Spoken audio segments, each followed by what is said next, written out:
हिमालयाच्या शांत आणि गूढ गुहेत मंद मंद पवन वाहत होती. आकाशात पौर्णिमेचा चंद्र आपली शीतल चांदणी विखरूत होता. त्या रात्री माता पार्वती आपल्या आराध्य पती भगवान शिवांच्या जवळ बसल्या होत्या. त्यांच्या मनात एक गहन प्रश्न उमटत होता. त्यांनी हळूच भोलेनाथांना सांगितले, स्वामी, जगात असंख्य लोक तुम्हाला प्रसन्न करण्यासाठी विविध साधने अवलंबतात. कोणी मंत्र जप करतो, कोणी यज्ञ हवन करतो, कोणी कठोर तप करतो, तर कोणी तुमच्या चरणी जल, दूध आणि बेलपत्र अर्पण करतो. पण मला जाणून घ्यायचे आहे की यापैकी सर्वात महान भक्ती कोणती आहे, जी थेट हृदयातून तुम्हाला प्रिय होते. भगवान शिवांनी पार्वतीकडे गहन दृष्टी टाकली. त्यांच्या त्रिनेत्रात दिव्य करुणा आणि असीम ज्ञानाची ज्योत झळकत होती. ते मंद स्मित करून म्हणाले, देवी, तुझा प्रश्न अत्यंत गूढ आहे आणि युगाने युगे साधक याचे उत्तर शोधत आहेत. भक्ती फक्त बाह्य आचरणाने होत नाही, तिचा मूळ भाव आत लपलेला असतो. आज मी तुला एक प्राचीन कथा सांगतो. यातून हे स्पष्ट होईल की सर्वात मोठी भक्ती कोणती आहे. इतके बोलून महादेवांनी आपल्या जटांना हलकेच हलवले आणि एक दिव्य दृश्य प्रकट केले. पार्वतींना वाटले की त्या काळाच्या प्रवाहात मागे सरकत आहेत. समोर एक प्राचीन नगर दिसले आणि त्यात राहणारा एक साधारण शेतकरी दिसला, जो दिवस रात्र कठीण परिश्रम करत होता, पण प्रत्येक कामापूर्वी शिवनामाचा स्मरण अवश्य करत असे. भगवान शिव म्हणाले, देवी, या शेतकऱ्याच्या कथेतून तुला समजेल की भक्तीचे खरे स्वरूप काय आहे. आणि मित्रांनो, कथा शेवटपर्यंत पूर्ण ऐका, तेव्हाच तुम्हाला कळेल. अर्धवट ज्ञान खूप धोकादायक असते, म्हणून कथा पूर्ण शेवटपर्यंत नक्की ऐका. त्या प्राचीन नगराचे नाव होते कृपालपूर. येथील लोक साधे जीवन जगत, शेती करत आणि आपापसात भाईचारा ठेवत. त्याच नगरात एक शेतकरी राहत असे, ज्याचे नाव धनंजय होते. त्याचे घर कच्च्या मातीचे होते, ज्यात त्याची पत्नी गौरी आणि 2 लहान मुले राहत. धनंजयचे जीवन साधे होते. ना मोठी संपत्ती, ना वैभव, ना विशेष विद्वत्ता, पण त्याच्यात एक विशेषता होती. प्रत्येक कामाची सुरुवात तो ओम नमः शिवाय म्हणून करत असे आणि प्रत्येक श्वासात भगवान शिवाचं स्मरण करत असे.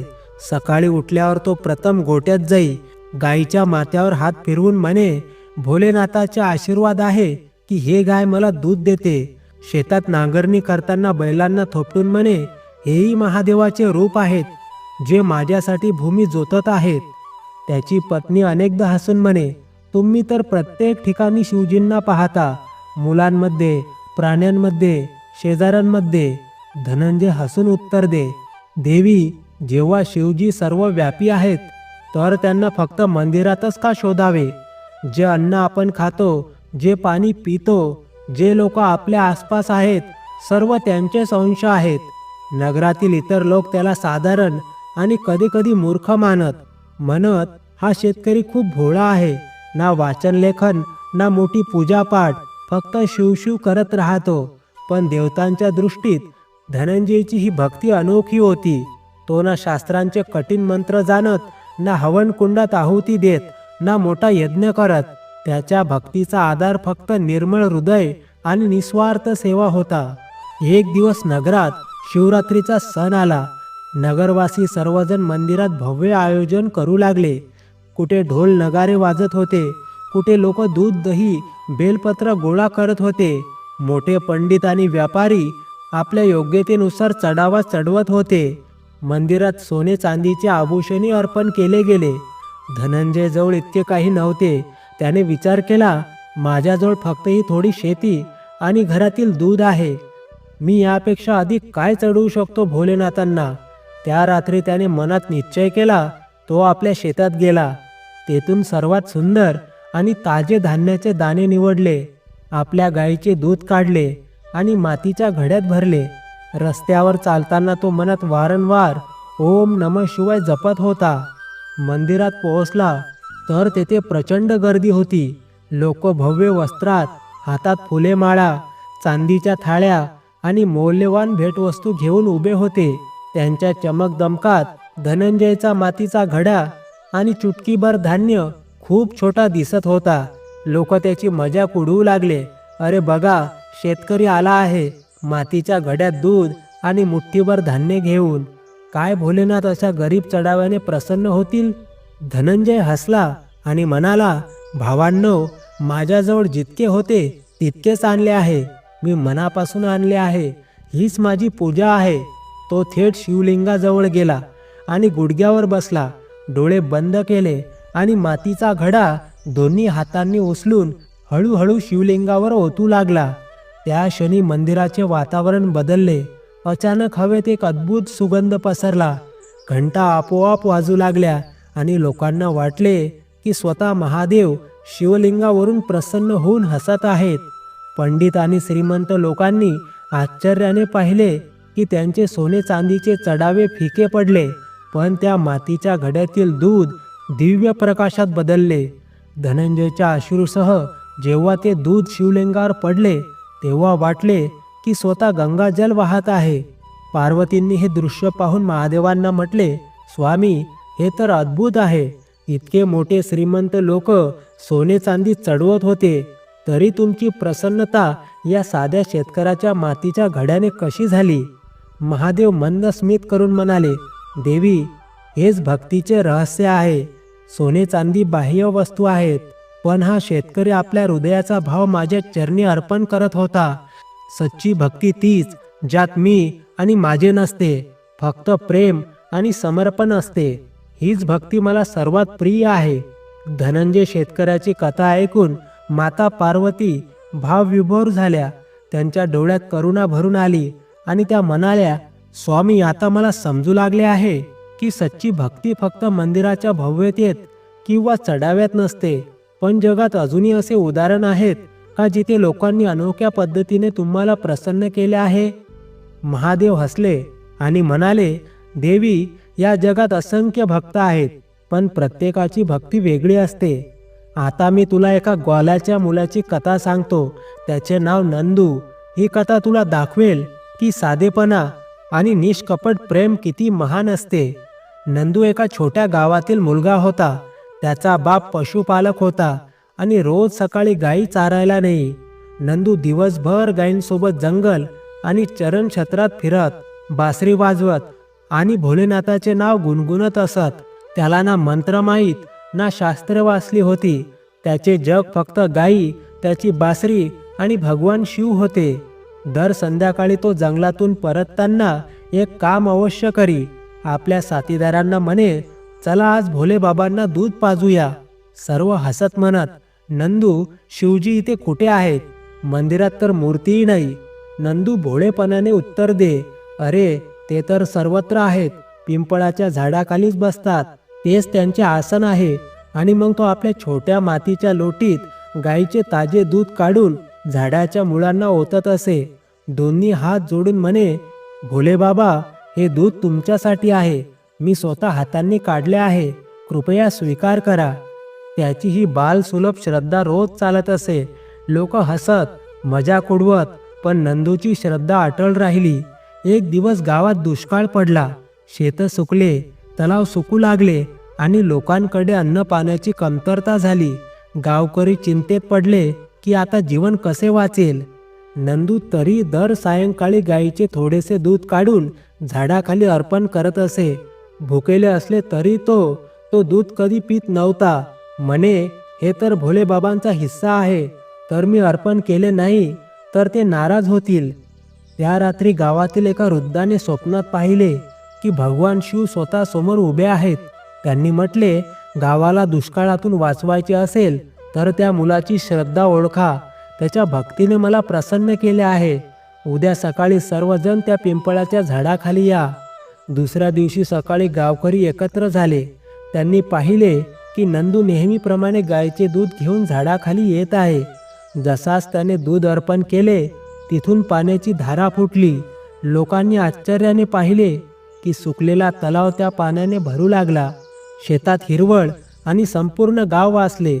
माता पार्वतींनी ही कथा ऐकून विस्मयाने म्हटले, स्वामी, किती अद्भुत आहे हे. एका छोट्या मुलाच्या साध्या भक्तीने संपूर्ण गाव दुष्काळातून वाचवले. महादेव गंभीर स्वरात म्हणाले, देवी, हेच भक्तीचे सार आहे.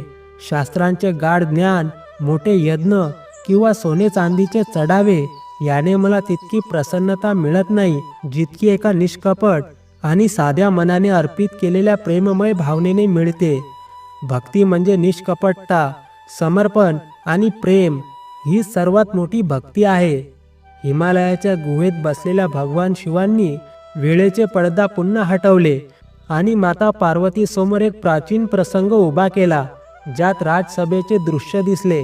ही कथा त्या राजवंशांची होती जिथे एक धर्मपरायण राजा चित्रभानू महाशिवरात्रीच्या व्रताचे महत्त्व आपल्या गुरुकडून ऐकत होता आणि गुरुने त्याला एका जुन्या शिकारी लुब्धकाच्या घटनेतून समजावले की सच्ची भक्ती आडंबराने नव्हे तर भावाने होते.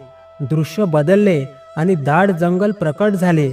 लुब्धक त्या रात्री शिकारीच्या शोधात एका बेलपत्राच्या झाडावर चढून जंगली प्राण्यांपासून वाचण्यासाठी जागत राहिला. त्याच्या पिशवीत सुकलेले अन्न होते आणि डोळ्यात भीती. रात्रभर जागत राहिल्याने त्याच्या थकलेल्या बोटांनी अनायास बेलाची पाने तोडून खाली पाडली. अंधारात त्याला माहीत नव्हते की झाडाखाली स्वयंभू शिवलिंग आहे, ज्यावर ते पाने एक एक करून पडत होती.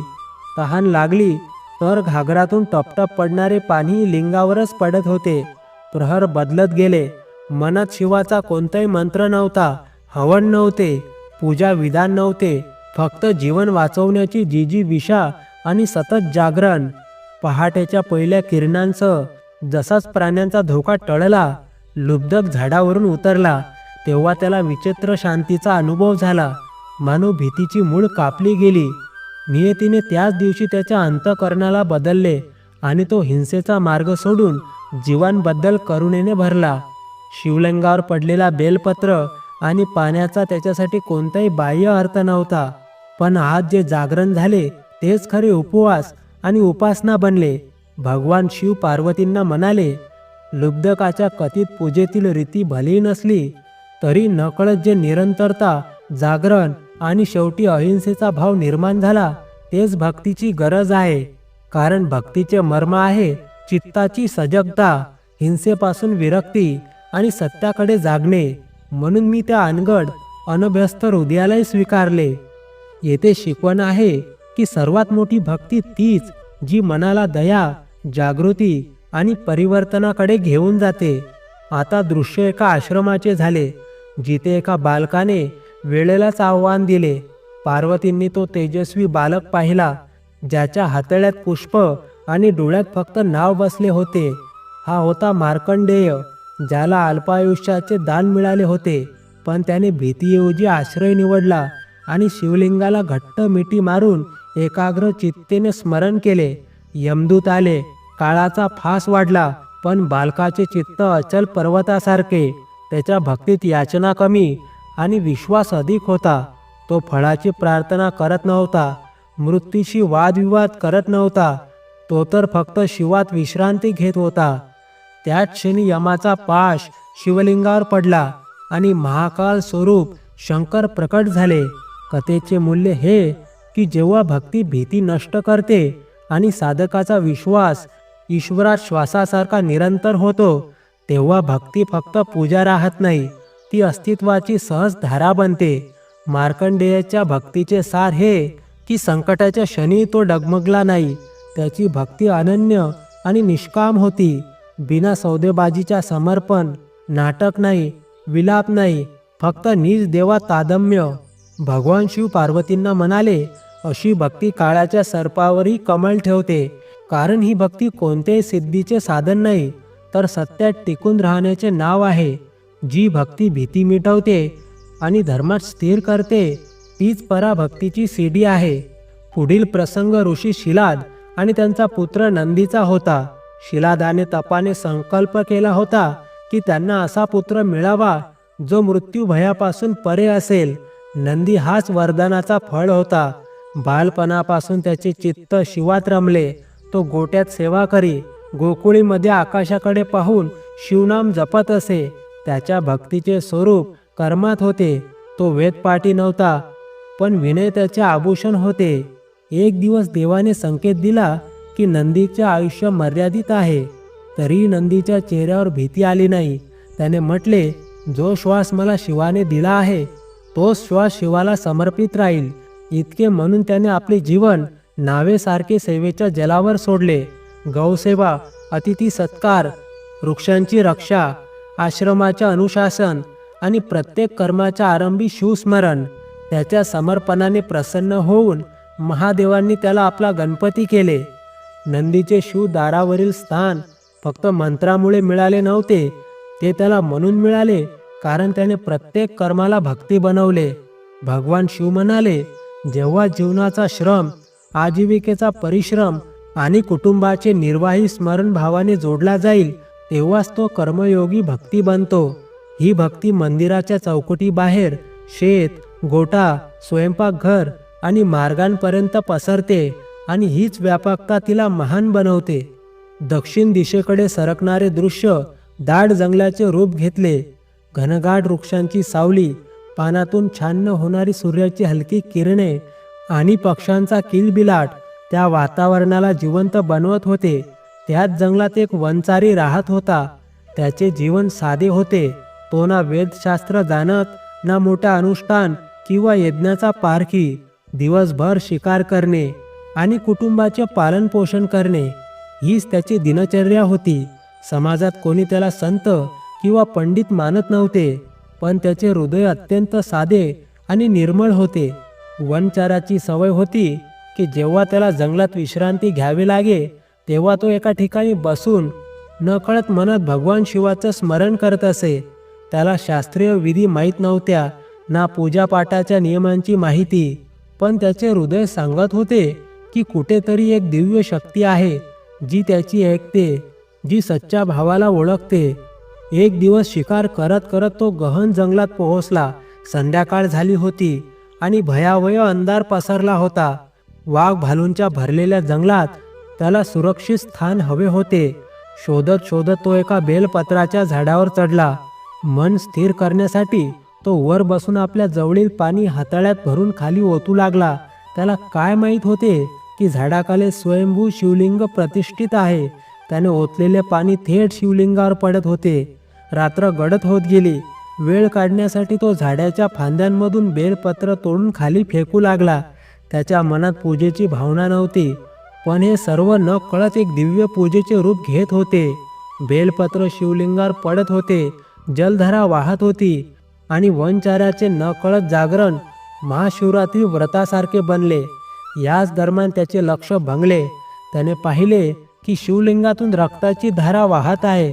त्याचे डोळे विस्मयाने मोठे झाले. त्याने विचार केला, हे प्रभू, कुठेही माझ्या चुकीमुळे तर नाही? मी स्वतःच्या हातांनी काही चूक तर केली नाही ना?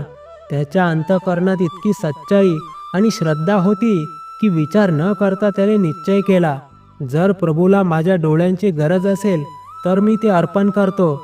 त्याने एक डोळा बोटाने काढून शिवलिंगावर ठेवला. तत्काळ रक्ताची धारा थांबली, पण थोड्या वेळाने पुन्हा तेच दृश्य. वनचाराने निश्चय केला की आता दुसरा डोळाही अर्पण करतो. त्याने एक तिनका घेतला आणि माथ्यावर चिन्ह बनवले, जेणेकरून अंध झाल्यावरही त्याला कळेल की दुसरा डोळा कुठे अर्पण करायचा. जसाच तो हे करण्यास प्रवृत्त झाला, त्याच क्षणी पृथ्वी थरथरली, आकाश गरजला आणि भगवान महादेव साक्षात प्रकट झाले. भोलेनाथांनी वनचाराला हाताने रोखले आणि म्हटले, वत्स्य, तुझ्या भक्तीने मला अत्यंत प्रसन्न केले आहे. हे आडंबर किंवा शास्त्रांचे ज्ञान नाही, तर तुझ्या हृदयाची सच्चाई आहे, ज्याने मला इथे प्रकट होण्यास भाग पाडले. तू आपले डोळे अर्पण करण्याचे साहस केले. मी तुला वरदान देतो की तुझी दृष्टी कधी नष्ट होणार नाही. तुझे नाव युगाने युगे अमर राहील आणि तुझी भक्ती प्रत्येक भक्ताला शिकवेल की सर्वात मोठी भक्ती तीच, ज्यात साधक आपले सर्वस्व अर्पण करतो. त्याच क्षणी वंचाराचे डोळे पुन्हा स्वर्णिम ज्योतीने भरले. त्याचे मन परम आनंदाने विभोर झाले. मग एक विनीत चरवा भक्ताचा प्रसंग उभा राहिला, जो जन्म आणि जातीच्या बंधनात जखडलेला समाज व्यवस्थेच्या चौकटीत उभा होता.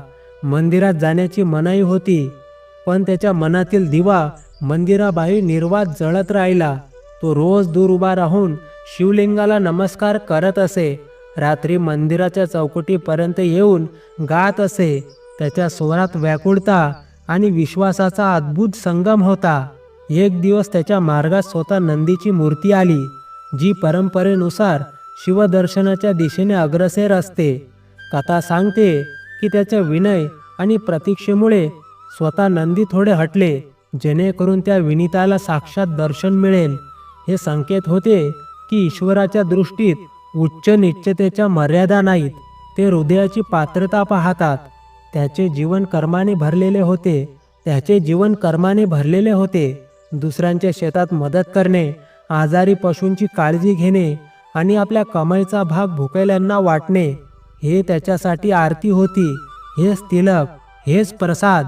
भगवान शिव पार्वतींना म्हणाले, सर्वात मोठी भक्ती तीच जी समाजाच्या कठोर भीतींमध्ये करुणेची खिडकी उघडते, जी स्वतःसाठी नव्हे तर दुसऱ्यासाठी प्रकाश बनते. अशी भक्ती मला राजसी अनुष्ठानांपेक्षा अधिक प्रिय आहे. आता एक गृहिणीचे प्रसंग आले, जिचे नाव मैत्रेयी होते. तिचे घर साधे पण अनुशासित. सकाळी ती तुळशीला जल अर्पण करी. स्वयंपाकघरात प्रथम एक पोळी गोमातेसाठी, एक कुत्र्यासाठी, एक कावळ्यासाठी वेगळी ठेवी. शेजारी प्रसूत स्त्रीला रोज काढा पोहोचवणे, वृद्धेला स्नानात आधार देणे आणि कामाला जाताना मनात शिवनाम जपणे, हीच तिची दिनचर्या होती. सणासुदीला मिठाई वाटताना प्रथम अनाथ आश्रमात पोहोचवणे. तिला शास्त्र उद्धरण कमी माहीत होते, पण तत्व स्पष्ट होते. जितके जीव आहेत त्यात सर्व शिवांचा अंश आहे. म्हणून अतिथी, पशुपक्षी, वृद्ध, बालक, सर्व सेवा अधिकारी. एकदा घरात विपत्ती आली. उत्पन्नाचे स्रोत थांबले. तिने पूजा घरासमोर दिवा लावला आणि मनात निश्चय केला की सेवा थांबणार नाही. खर्च कमी होईल पण करुणा कमी होणार नाही. काही आठवड्यात परिस्थिती सुधारली आणि शेजाऱ्यांनी पाहिले की मैत्रेयीच्या घरात चुलीच्या भक्तीने केवळ तिचे घरच नव्हे तर गल्लीतील अनेक घरांची लाज राखली. भगवान शिव म्हणाले, जेव्हा स्वयंपाकघर, कूप, विहीर आणि अंगण भक्तीचे स्थळ बनतात, तेव्हा समज की साधकाने जीवन यज्ञ सुरू केला आहे. हीच भक्ती लोकमंगल बनून माझ्या हृदयापर्यंत पोहोचते, कारण यात निष्काम सेवेचा तेज असतो. या प्रसंगानंतर भगवान शिवांनी चरणाजवळ बिखरलेले फुले गोळा करताना माता पार्वतीच्या मनातील सूक्ष्म प्रश्नाचे उत्तर स्वतः दिले की भक्तीचे बाह्य वैभव महत्त्वाचे नाही, पण ते पूर्ण तेव्हाच होते जेव्हा आत प्रेम, दया, सत्य आणि अहिंसेचा स्थिर आधार असेल. त्यांनी म्हटले, साध्या रीतीने सांगायचे तर भक्तीच्या मार्गावर 3 स्पष्ट दिवे आहेत. पहिला स्मरणाचा दिवा, ज्याने मन जागृत राहते आणि भय क्षीण होते. दुसरा सेवाभावाचा दिवा, ज्याने कर्म पूजेत बदलतात आणि घर, कुटुंब, शेत, खळीन, दप्तर, व्यवसाय सर्व मंदिराचे अंगण बनतात. तिसरा समत्वाचा दिवा, ज्याने साधक प्रत्येक जीवात ईश्वराचा अंश पाहतो आणि पूर्वाग्रह नष्ट होतात. जेव्हा हे 3 दिवे एकत्र प्रज्वलित होतात तेव्हा भक्ती परा बनते. हीच सर्वात मोठी भक्ती आहे. ही भक्ती एका दिवसाच्या व्रतापुरती, एका अनुष्ठानापुरती मर्यादित नाही. ही तर श्वासांचे व्रत आहे, जागरणाचे व्रत आहे. ही त्या शेतकऱ्याच्या विनम्रतेत दिसते, त्या बालकाच्या जागरणात, नंदीच्या सेवाभावात, वनचाराच्या समर्पणात, विनीत चरवाच्या प्रतीक्षेत आणि गृहिणीच्या रसोई यज्ञात.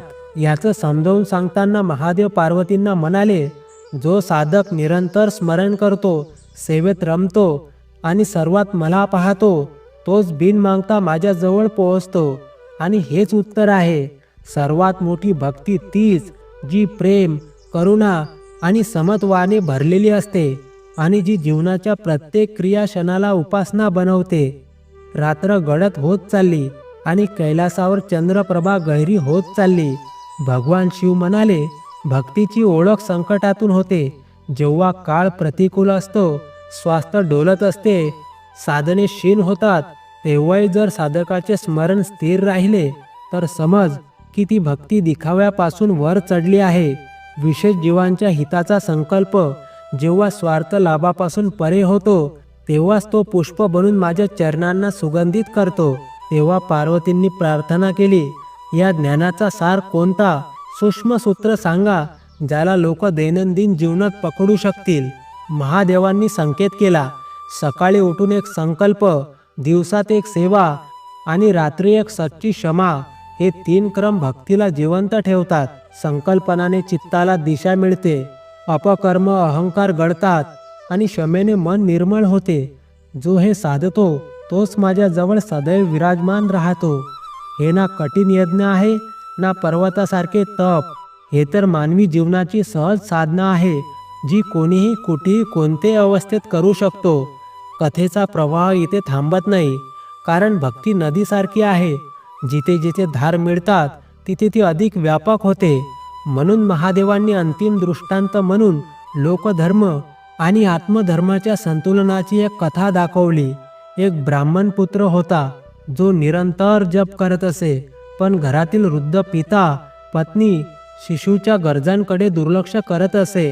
तो विचार करे की गृहकार्यात गुंतणे म्हणजे भक्तीचा रास. एक दिवस गुरुने त्याला म्हटले, जिथे तुझे नामजप तुला कठोर बनवतो तिथे तो अहंकार आहे, भक्ती नाही. त्याने विनयाने विचारले, मग मी काय करू? गुरुने फक्त इतके म्हटले, आपल्या पित्याला जल, पत्नीला विश्रांती आणि मुलाला आदर दे, आणि प्रत्येक कर्मापूर्वी तोच नाम घे जो तू जपतोस. काही महिन्यातच त्याचा जप रसपूर्ण झाला, कारण आता तो जप सेवेच्या सुगंधाने युक्त होऊन उगवत असे. भगवान शिव समजावले, तप, जप, पूजा सर्व श्रेष्ठ आहेत, पण जेव्हा ते लोकव्यवहार आणि करुणेशी जोडले जातात तेव्हा त्यांचा फळ स्थायी आणि सात्विक होतो. या गठबंधनाचे नावच परिपूर्ण भक्ती आहे. तर मित्रांनो, तुम्ही ऐकली भगवान शिवांनी माता पार्वतींना सांगितलेली एक अद्भुत कथा, ज्यात हे स्पष्ट झाले की सर्वात मोठी भक्ती फक्त पूजापाठ, यज्ञ किंवा वैभवात नाही, तर प्रेम, करुणा, सेवा आणि समर्पणात आहे.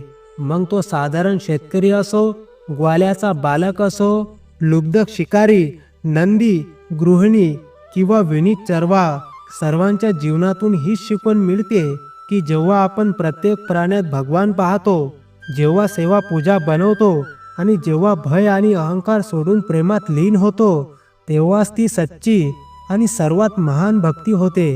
हीच भक्ती आपल्याला ईश्वराच्या जवळ घेऊन जाते आणि जीवन सार्थक बनवते. मित्रांनो, जर ही कथा तुमच्या हृदयाला स्पर्शली असेल तर लाईक अवश्य करा. आणि तुम्ही कुठून बघत आहात ही कथा, म्हणजे तुमच्या गावाचे नाव अवश्य कमेंट बॉक्समध्ये लिहा. आम्हाला पण माहीत होते की आमची कथा देशाच्या कोणकोणत्या भागात पोहोचली आहे. आणि हो, तुम्हाला ही कथा आवडली असेल तर आपल्या प्रियजन आणि कुटुंबियासोबत शेअर करा, जेणेकरून इतरांनाही हा गहन संदेश समजेल. आणि हो, आमच्या चॅनलला सबस्क्राईब करायला अजिबात विसरू नका, कारण तुमच्या सहकार्याने आम्हाला आणखी नव्या आणि प्रेरणादायी कथा बनवण्याची प्रेरणा मिळते. पुन्हा भेटू एका नव्या, रोचक आणि ज्ञानवर्धक कथेसह. हर हर महादेव.